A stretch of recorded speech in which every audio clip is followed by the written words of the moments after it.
Bonjour à toutes et tous, bienvenue dans cette nouvelle vidéo rattachée au cours d'approche méthodologique aux sciences de l'environnement de l'Université de Liège. Dans cette vidéo, nous allons nous intéresser à un projet de recherche réalisé dans le cadre d'une recherche doctorale. Ce projet s'intitule « Évaluation de l'impact des aires de fauldes centenaires qui correspondent à l'emplacement d'anciennes charbonnières sur la croissance des cultures à l'aide d'imagerie drone ». Cette présentation a été réalisée à partir de la série de sources bibliographiques qui apparaissent à l'écran. Certaines de ces sources sont accessibles en libre accès via les liens web visibles à l'écran qui sont également disponibles sous cette vidéo. Notez aussi que vous retrouverez sous cette vidéo un lien vers le diaporama utilisé comme support à cette vidéo, de même qu'un lien vers la page d'accueil de cette chaîne YouTube sur laquelle vous retrouverez toutes les vidéos. Commençons par quelques slides de contextualisation qui vous permettront de bien comprendre ce que l'on entend par aire de fauldes centenaires ou anciennes charbonnières. En Wallonie, région du sud de la Belgique, le charbon de bois a été l'unique combustible utilisé en métallurgie jusqu'au début du XIXe siècle, c'est-à-dire jusqu'au début des années 1800. Plus largement, il a été longtemps utilisé comme combustible industriel et domestique. Comme on le voit à l'écran, ce charbon de bois était fabriqué dans ce que l'on appelle des meules de charbonnage, qui correspondent à un empilement de morceaux de bois coupés en forêt, recouverts ensuite de feuilles et de terre pour limiter l'apport en oxygène, et auquel on mettait ensuite le feu par l'intérieur en s'assurant d'avoir une carbonisation lente du bois, qui le transforme de cette manière en charbon de bois. Ce que l'on appelle aire de fauldes correspond simplement à l'emplacement de la meule de charbonnage. Voici quelques images plus récentes d'une reconstitution d'une meule de carbonisation à Dole dans le Jura français. Avec à nouveau les différentes étapes du processus qui sont présentées, réalisation d'un tas de bois conique, qui est ensuite recouvert de feuilles et de terre pour être enfin mis à feu. La carbonisation lente est contrôlée et peut prendre entre 3 et 15 jours environ, selon la taille de la meule. In fine, le charbon produit est récolté. Actuellement, c'est-à-dire 200 à 300 ans plus tard, les traces de ces aires de fauldes sont toujours visibles dans le paysage, notamment dans certaines parcelles agricoles qui anciennement étaient en zone forestière. Ces aires de fauldes correspondent aux taches plus sombres, noires, que vous voyez à l'écran sur ces images aériennes. Comme vous le voyez, leur densité peut être assez élevée dans certaines zones. Alors maintenant que vous avez une vision plus claire de ce que sont ces aires de fauldes, et avant de présenter les objectifs spécifiques de cette recherche, nous allons nous intéresser à ce que dit la littérature concernant l'impact de ce charbon de bois, aussi appelé biochar, sur les sols et les cultures. Certains auteurs ont observé que la présence de biochar était associée à une plus grande teneur en eau des sols, de même qu'à une plus grande concentration en nutriments et à une meilleure qualité des sols. Béardy a montré que ces aires de fauldes étaient facilement détectables dans les sols agricoles par analyse d'images aériennes ou satellitaires haute résolution, dans le visible et l'infrarouge proche. En effet, ces aires de fauldes sont, comme déjà constaté précédemment, généralement caractérisées par des valeurs de réflectance plus faibles que le sol environnant non impacté. Béardy toujours a observé que les aires de fauldes avaient un impact visible sur l'apparence des cultures, comme illustré par cette image aérienne, qui présente une culture en champ dont l'apparence différenciée est associée à la localisation des aires de fauldes. Vous voyez en effet sur cette image des taches vertes plus claires à l'endroit des aires de fauldes. Cependant, Béardy n'a pas apporté de réponse à la question de savoir si la présence de biochar avait un impact sur la croissance des cultures, et en particulier sur leur rendement. Par contre, d'autres auteurs arrivent à la conclusion que la présence de biochar conduit à une augmentation de la biomasse et de la hauteur des plantes, tandis que d'autres concluent à une absence d'impact sur le rendement des cultures. C'est dans ce contexte des connaissances que cette étude-ci a vu le jour, avec pour objectif principal d'évaluer l'impact des aires de fauldes centenaires sur la croissance des cultures, et ceci à travers la mobilisation d'un outil particulièrement efficace pour étudier le territoire de manière spatialement continue et à très haute résolution, l'imagerie drone. Présentons maintenant en quelques mots la zone d'étude, le site d'expérimentation de cette recherche. Le doctorant a travaillé sur une seule parcelle agricole, près de Gembloux, en Belgique, encadrée de rouge sur la dia. Vous pouvez apercevoir les taches de biochar dans la parcelle.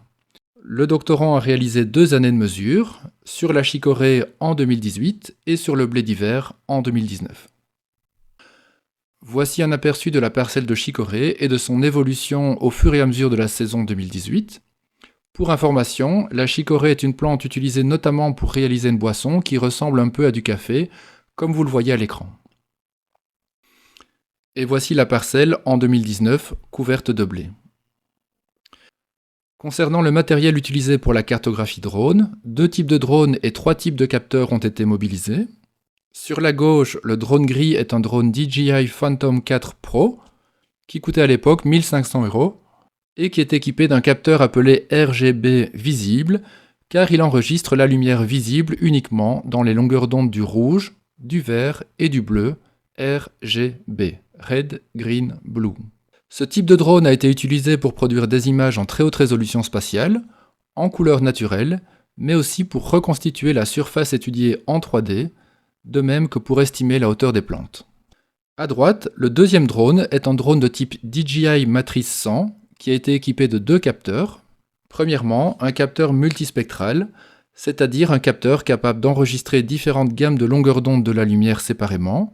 Dans ce cas-ci, le bleu, le vert, le rouge, le red edge, qui est cette zone entre le rouge et le proche infrarouge, et le proche infrarouge. Ce capteur est utile pour dériver des informations sur le statut hydrique ou nutritif des cultures, et sur leur croissance et leur développement, notamment à travers le calcul de ce que l'on appelle des indices de végétation. Le deuxième capteur est un capteur thermique, capable d'enregistrer l'infrarouge thermique, et donc de donner une information sur la température de surface du sol ou de la culture, ce qui est utile pour dériver des informations sur le stress hydrique des cultures, l'évapotranspiration des cultures, etc. Ce deuxième drone, avec ses capteurs, représentait un budget bien plus élevé, tournant autour des 20 000 €. Des images drones comme celle qui apparaît à l'écran ont été générées avec les différents capteurs, à intervalles réguliers tout au long de la saison culturale. Nous allons maintenant aborder une particularité technique de l'utilisation des images drones, à savoir le géoréférencement de ces images.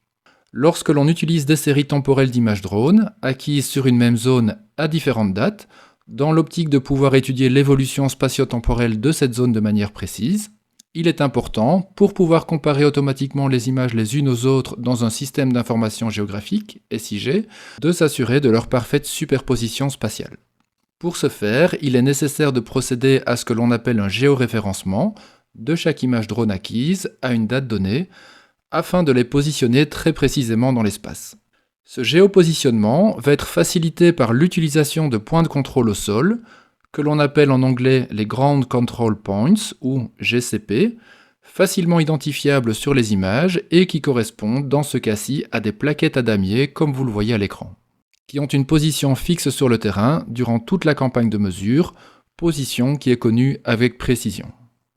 Sur l'image principale, vous voyez 2 images drones acquises au-dessus du même endroit, mais à des moments différents, avec un effet de transparence pour voir les 2 images simultanément. On constate aisément sur ces 2 images une erreur de positionnement de quelques mètres de l'une par rapport à l'autre, matérialisée par la double flèche orange. Le GCP présent sur ces 2 images permettra de facilement corriger cette erreur de positionnement dans un logiciel spécialisé. De manière assez similaire, le géoréférencement permet également de s'assurer de la bonne superposition spatiale d'images issues de capteurs drones de différents types, par exemple visible RGB, multispectral et thermique dans ce cas-ci. Afin de connaître les coordonnées géographiques précises des points de contrôle, GCP, celles-ci sont relevées à l'aide d'un GPS précis. Alors bien évidemment, un seul point de contrôle n'est pas suffisant. Dans le cadre de cette étude, un total de 5 points de contrôle en mauve sur l'image ont été utilisés. Typiquement, ces points seront répartis aux extrémités de la zone d'étude. Nous arrivons maintenant à un aspect méthodologique très important de cette étude. En effet, nous allons nous poser la question de savoir quel design de mesure mettre en place pour répondre de la meilleure des manières à l'objectif principal de l'étude, qui, pour rappel, est d'évaluer l'impact des aires de fall centenaires sur la croissance des cultures à l'aide d'imagerie drone. La question est donc ici de savoir quel protocole de réalisation de mesures et d'analyse de ces mesures sera le plus pertinent pour pouvoir répondre du mieux possible à la question de recherche qui nous occupe. Pour pouvoir mener cette réflexion correctement, il est important au préalable de prendre en considération le fait que la parcelle étudiée n'est pas homogène. En effet, plusieurs variables environnementales caractérisant la parcelle vont présenter une certaine hétérogénéité spatiale, c'est-à-dire que leurs valeurs vont varier en fonction de l'endroit dans la parcelle. Comme premier exemple de cette hétérogénéité spatiale, on peut citer le relief de la parcelle. En effet, comme vous le voyez dans l'image de gauche, qui représente une vue 3D de la parcelle, cette parcelle présente un relief bombé avec une altitude plus élevée au centre que sur les côtés. Cette caractéristique physique de relief de la parcelle va directement avoir pour conséquence l'hétérogénéité d'autres variables environnementales, en particulier la distribution de l'eau dans le sol, avec typiquement une teneur en eau plus importante dans les zones plus basses, mais aussi une exposition solaire légèrement différente, et donc des températures différentes, etc.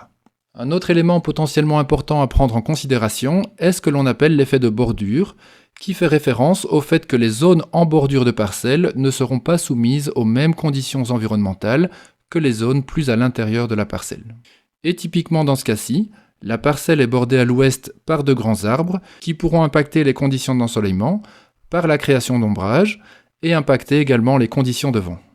Vous vous rendez compte assez facilement que le fait de travailler en milieu extérieur, dans un environnement réel, est bien différent d'une expérimentation en laboratoire dans un environnement contrôlé où l'on pourrait ne faire varier que le facteur dont on veut étudier l'impact, c'est-à-dire, dans ce cas-ci, la présence de biochars dans le sol.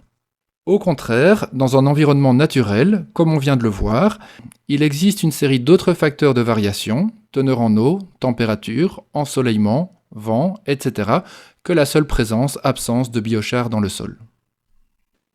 Et il faudra donc en tenir compte dans la conception du design de mesure à mettre en place, sous peine de potentiellement réaliser une étude qui ne débouchera sur aucun résultat valorisable. Cette étape de la conception du design, des mesures et de l'analyse de ces mesures est donc très importante. Vous pouvez éventuellement mettre en pause la vidéo pendant quelques secondes et vous poser la question à vous-même du design que vous mettriez en place si vous deviez réaliser cette étude. Alors voici la réponse qui a été apportée par les auteurs de l'étude à ce questionnement du design à mettre en place dans le cadre de cette étude. Notez d'emblée que le design proposé ici n'est probablement pas le seul qui aurait pu convenir, mais il a semblé être le plus pertinent aux auteurs de l'étude. Le design qui a été sélectionné correspond à ce que l'on appelle un design pairé, car il va se baser sur la comparaison 2 à 2 de paires de sites particuliers avec et sans biochars, plutôt que sur une comparaison globale des moyennes de 2 ensembles composés chacun de plusieurs sites avec et sans biochars. Les explications qui suivent devraient vous aider à mieux comprendre ce concept et la justification de son utilisation dans ce cas-ci. Alors concrètement, le design pairé a été mis en place comme ceci. Dans un premier temps, 11 sites présentant du biochar sur la parcelle d'étude ont été sélectionnés. Ceci correspond aux 11 points rouges sur la carte dans la parcelle de gauche. Dans un deuxième temps, 11 sites de référence, c'est-à-dire sans biochar, ont été sélectionnés à proximité des sites avec biochar. Ceci correspond au point bleu sur la carte, toujours dans la parcelle de gauche. De cette manière, des couples ou des paires de sites ont été créés. Chaque paire de sites est composée d'un site avec biochar et d'un site sans biochar à proximité, tel qu'on le voit par exemple dans l'image de droite qui correspond à un zoom sur la paire de sites numéro 4, ref 4, char 4, référence 4, biochar 4. Le site sans biochar d'une paire de sites a été spatialement positionné pour répondre à 3 critères. Premièrement, être proche du site avec biochar, et ceci afin de minimiser au maximum les autres variations environnementales, température, humidité, illumination, etc., entre les deux sites d'une paire. Le deuxième critère était d'être à 45 mètres de distance du site avec biochar, et ceci pour éviter une contamination éventuelle en biochar du site de référence, biochar qui aurait pu être déplacé par les opérations de labour par exemple. Et le troisième critère était d'être sur une même ligne de passage de tracteur que le site avec biochar, ceci pour assurer un maximum de similarité des deux sites de la paire de sites en termes de traitements agronomiques. De cette manière, on maximise la comparabilité des sites d'une paire de sites avec et sans biochar, en réduisant au maximum l'effet des facteurs de variation autres que la présence de biochar, c'est-à-dire les variables environnementales de type relief, teneur en eau, ombrage, traitements agronomiques, etc. Voilà pour l'explication et la justification du design de mesure qui a été mis en place dans le cadre de cette étude. Nous allons maintenant très rapidement présenter un aperçu de la caractérisation des sols de la zone d'étude en respectant cette logique de design pairé. Des échantillons de sol ont été collectés à l'aide d'une tarière sur une profondeur de quelques centimètres. Les sols ont été tamisés puis analysés en laboratoire. La partie inférieure de l'illustration montre les échantillons de sol pour chaque paire de sites avec et sans biochar. Nous pouvons constater assez facilement que les sols avec biochar, dans leur grande majorité, sont plus foncés parce qu'ils contiennent plus de carbone organique suite à l'activité de charbonnage. Nous allons maintenant voir que l'utilisation d'un design de mesure pairé a imposé en quelque sorte l'utilisation de méthodes de représentation graphique et d'analyse statistique bien particulières adaptées à ce design pairé. La méthode de représentation graphique utilisée est celle de la boîte à moustaches ou Box and Whisker Plot en anglais, adaptée au design pairé à travers l'ajout de lignes en gris sur les graphiques, permettant d'établir visuellement les liens entre les deux sites de chaque paire. Le test statistique adapté à ce design est le test T pour échantillon à parier, ou paired t-test en anglais. Ce test calcule la différence de valeur entre les deux observations d'une paire, pour chaque paire, et teste si la moyenne des différences diffère de 0. Par exemple, dans le premier graphique, vous voyez que les sols avec biochar ont une teneur en carbone organique significativement supérieure à celle des sols de référence sans biochar, ce qui en soi, je vous l'accorde, n'est pas une grande surprise. Maintenant que ce design pairé est bien compris, du moins je l'espère, revenons quelques instants aux aspects méthodologiques liés à l'utilisation de drones. L'utilisation de drones pour la cartographie nécessite l'utilisation de différents logiciels à différents stades du processus d'acquisition et du traitement des données. Le tableau repris à l'écran présente le nom de quelques logiciels de référence pour manipuler des données drones, comme par exemple Pix4D, Agisoft, QGIS, ArcGIS, etc. Un premier logiciel sera d'abord nécessaire pour planifier votre vol drone. Avec ce type de logiciel, vous pouvez en quelques clics définir les paramètres de base du vol, comme la zone à couvrir, l'altitude, la résolution spatiale désirée, le taux de recouvrement entre images successives, etc. Et le logiciel va automatiquement créer le plan de vol de votre drone, qui sera constitué d'une série d'allers-retours en ligne parallèle, comme vous le voyez à l'écran. Le drone se déplacera alors selon cet itinéraire et prendra une série de photographies tous les X mètres. Cet ensemble de photographies prises par le drone est illustré ici à l'écran. Une fois celle-ci acquise et de retour au bureau, un autre logiciel sera utilisé pour reconstituer une grande image sur l'ensemble du site cartographié à partir de chacune des photos individuelles à travers les techniques de photogrammétrie et de mosaïquage. Une fois la grande image reconstituée, elle pourra être facilement analysée pour extraire les données d'intérêt. Comme brièvement évoqué tout à l'heure, les drones peuvent être utilisés pour produire des données sur le relief du sol ou de la surface végétale. Dans le cadre de cette étude, les auteurs désiraient caractériser la hauteur des cultures afin de vérifier si la présence de biochar conduisait à un développement plus important ou plus rapide des cultures. Afin d'obtenir cette information sur la hauteur des cultures, il a fallu procéder de la manière suivante. Dans un premier temps, un vol drone a été effectué sur la parcelle sans végétation, ce qui a permis d'obtenir ce que l'on appelle en anglais un DTM pour Digital Terrain Model, ou en français un modèle numérique de terrain MNT, ce qui correspond à une donnée numérique traduisant le relief de la surface du sol. Ceci correspond à la ligne noire sur le schéma. Dans un deuxième temps, un vol drone a été réalisé lorsque la culture était en place. Ce vol a permis de calculer le relief de la surface de la culture, que l'on appelle en anglais la DSM pour Digital Surface Model, ou en français un modèle numérique de surface MNS, en rouge sur le schéma. La hauteur de la culture peut ensuite facilement s'obtenir par simple soustraction de ces deux informations, DSM moins DTM. Ce même principe de soustraction du DTM au DSM est illustré dans cette dia, mais cette fois pour la zone d'étude et en mettant en évidence le fait que le modèle numérique de surface ou de végétation peut être mesuré à différents stades de la croissance de la culture. Voyons maintenant d'un peu plus près le type d'information qui peut être produit par un drone équipé d'un capteur multispectral.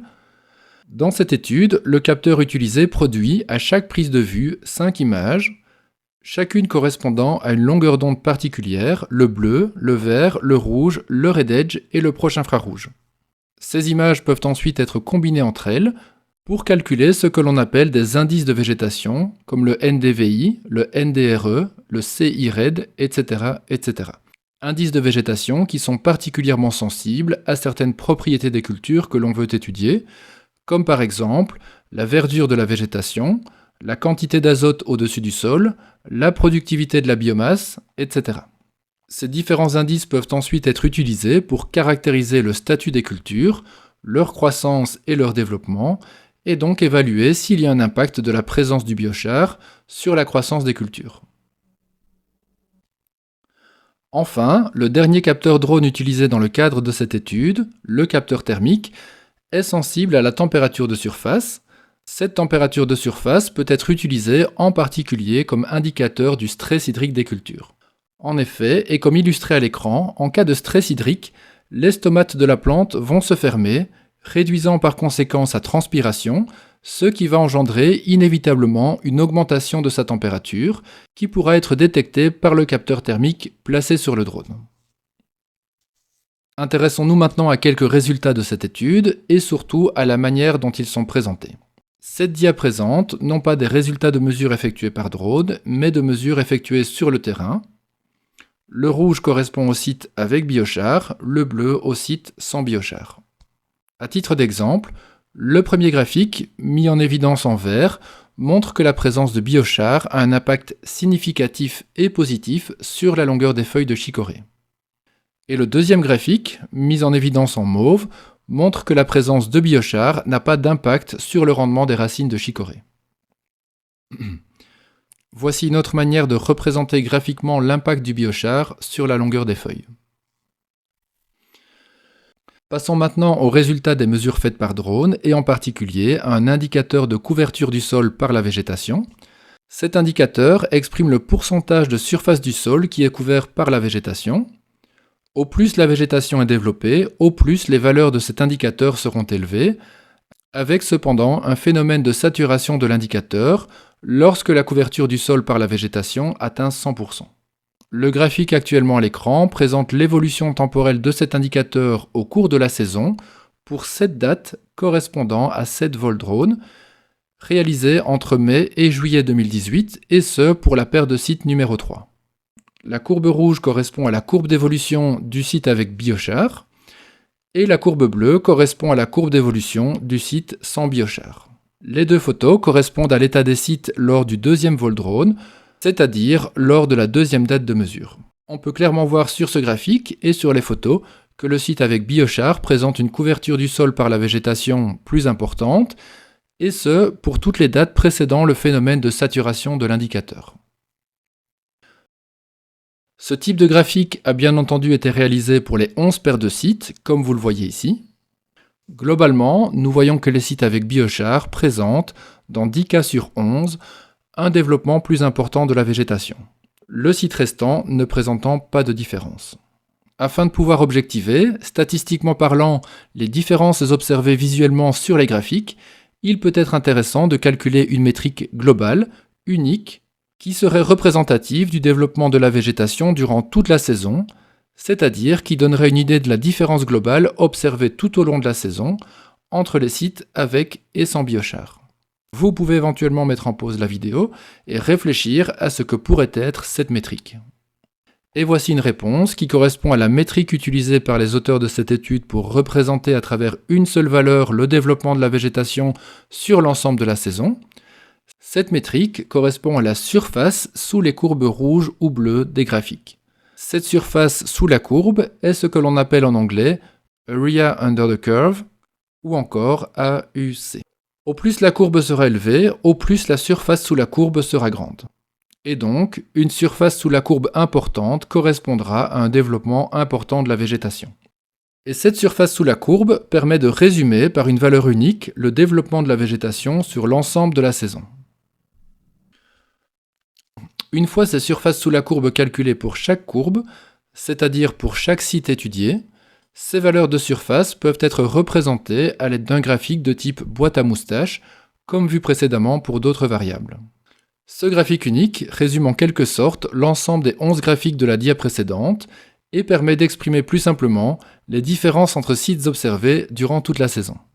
Le test statistique pour échantillon à parier, avec une p-value extrêmement petite de 0,0003, confirme que la moyenne, calculée sur l'ensemble des paires de sites, des différences de surface sous la courbe entre les deux observations d'une paire, diffère de 0. Je le répète, cette p-value extrêmement petite confirme que la moyenne, calculée sur l'ensemble des paires de sites, des différences de surface sous la courbe entre les deux observations d'une paire, diffère de 0. Alors ceci est probablement un peu difficile à comprendre. Exprimé plus simplement, le test statistique confirme qu'il y a un impact positif et très significatif de la présence du biochar sur le développement de la culture au cours de la saison. Alors attention, cette dernière dia consacrée aux résultats des analyses drones sur la chicorée est un peu plus difficile à comprendre. N'hésitez pas à mettre la vidéo en pause pour prendre le temps de bien comprendre les informations présentées. Un nouveau type de graphique a été utilisé afin de mettre en relation deux paramètres, à savoir ce que l'on appellera le delta AUC et le delta carbone organique du sol. Le delta correspond à la différence de la variable d'intérêt au sein d'une paire de sites. Par exemple, le delta organique du sol pour la paire de sites 1 correspond à la différence de concentration en carbone organique du sol entre le site avec biochar et le site sans biochar de la paire de sites 1. Similairement, le delta AUC pour la paire de sites 1 correspond à la différence d'AUC entre le site avec biochar et le site sans biochar de la paire de sites 1. Sur ce graphique, les delta AUC sont représentés sur l'axe Y et les delta carbone organique du sol sont représentés sur l'axe des X. Ce type de graphique a été utilisé pour répondre à la question de savoir si la différence de développement de la végétation observée au cours d'une saison au sein d'une paire de sites, c'est-à-dire le delta AUC, est corrélée ou pas à la différence de carbone organique du sol au sein de cette paire de sites, c'est-à-dire le delta carbone organique du sol. Comme vous le voyez sur ce premier graphique, et cela peut paraître étonnant, il y a une absence totale de corrélation avec un R carré extrêmement faible. Face à ce résultat, les auteurs se sont ensuite posé la question de savoir si certains points ne devaient pas être considérés comme des outliers, à savoir des données qui présenteraient un comportement fort différent du reste du jeu de données, et si oui, quelle serait l'explication de ce comportement et comment considérer ces données dans l'analyse. Un test statistique a donc été réalisé pour détecter les outliers potentiels et ce test a révélé que les paires de sites 1 et 3 qui apparaissent en rouge à l'écran pouvaient être considérées comme des outliers. En effet, si on regarde le graphique, on voit, pour la paire 1, que c'est la paire qui correspond au plus grand delta carbone, mais que ce grand delta carbone n'engendre pas un grand delta AUC, ce qui peut poser question. Similairement, pour la paire 3, on voit qu'elle correspond à un petit delta carbone, mais qu'il y a un grand delta AUC au niveau de cette paire, ce qui peut également poser question. Les auteurs se sont alors posé la question de ce qui pourrait potentiellement expliquer ces comportements particuliers au sein de ces paires de points. Une analyse rapprochée de la configuration du site d'étude a donc été faite, et cette analyse a démontré que les paires 1 et 3 présentaient un environnement différent des autres points, en ce qui concerne l'illumination solaire, la présence d'ombres portées venant d'arbres voisins, l'enrichissement du sol par des feuilles d'arbres mortes, ou encore la teneur en eau du sol. Ces observations ont conduit les auteurs à analyser la relation entre le delta UC et le delta carbone organique des sols, en enlevant ces deux paires de points du jeu de données. C'est ce qui a été fait dans le graphique de droite. Comme vous le voyez, la suppression de ces deux paires de points a eu pour effet de faire passer le R carré de 0 à 0,48 avec cependant une p-value moyennement significative. On se rend compte ici que la suppression de deux observations, jugées comme outliers, modifie assez fondamentalement les résultats obtenus et les interprétations qui peuvent en être faites. Et dans ce cas-ci, la simple suppression de deux observations pourrait faire passer les conclusions de « il n'y a pas de relation entre le delta AUC et le delta carbone organique des sols » à « il y a une relation entre ces deux paramètres ». Il me semblait donc intéressant d'attirer votre attention sur la très haute sensibilité potentielle des résultats et de l'interprétation qui peut en être faite, à la gestion d'observations jugées comme outliers, en particulier lorsque, comme c'est le cas ici, le nombre d'observations est très faible avec 11 paires de sites initiales, ensuite réduites à 9. Je vous encourage donc à retenir qu'il est toujours important de porter un regard critique sur les résultats présentés et sur la méthode qui a abouti à ces résultats. Et dans ce cas-ci, typiquement, il serait important d'évaluer le bien fondé de la suppression des 2 observations jugées comme outliers. Nous arrivons tout doucement à la fin de cette présentation, mais avant de clôturer, passons très rapidement et par curiosité sur les résultats de la 2e année de mesure qui s'est intéressée à une autre culture, le blé d'hiver. Comme vous le voyez sur ces graphiques, nous observons globalement le même type de résultats pour le blé d'hiver que pour la chicorée, avec un développement plus important ou plus rapide du blé en présence de biochar, puisque, à nouveau, les courbes rouges sont supérieures aux courbes bleues. Les photos montrent également un développement plus important de la végétation sur le site avec biochar. Voici un autre type de graphique, utilisé pour présenter l'évolution de la hauteur du blé au fil de la saison. Ce graphique montre qu'à aucune des 6 dates d'analyse, une différence de hauteur statistiquement significative n'a pu être observée entre les sites avec et sans biochar. Par contre, l'utilisation de l'indice de végétation OSAVI, que nous ne définirons pas dans cette vidéo, mais qui a été dérivé du capteur drone multispectral, permet, lui, de mettre en évidence des différences statistiquement significatives pour les 3 premières dates d'observation, les 3 dernières ne montrant pas de différence statistiquement significative. Et enfin, un dernier graphique qui montre 2 autres variables étudiées sur le blé. Le premier graphique montre une différence en termes de stade de développement du blé à une date donnée. Le blé sur biochar s'est développé plus rapidement que le blé sans biochar. Et le dernier graphique, à droite, montre quant à lui qu'aucune différence n'a été observée en ce qui concerne le rendement final du blé. Voilà, j'espère que cette vidéo vous aura permis de bien comprendre la méthodologie qui a été mise en place dans le cadre de cette étude, qui avait pour objectif d'évaluer l'impact des aires de fall de centenaire sur la croissance des cultures à l'aide d'imagerie drone. Et également que j'aurais pu attirer votre attention sur l'importance de choisir un design de mesure et d'analyse adapté à votre cas d'étude, de même que sur la sensibilité potentielle de certains résultats à la gestion des outliers. Et je vous dis à bientôt dans une autre vidéo.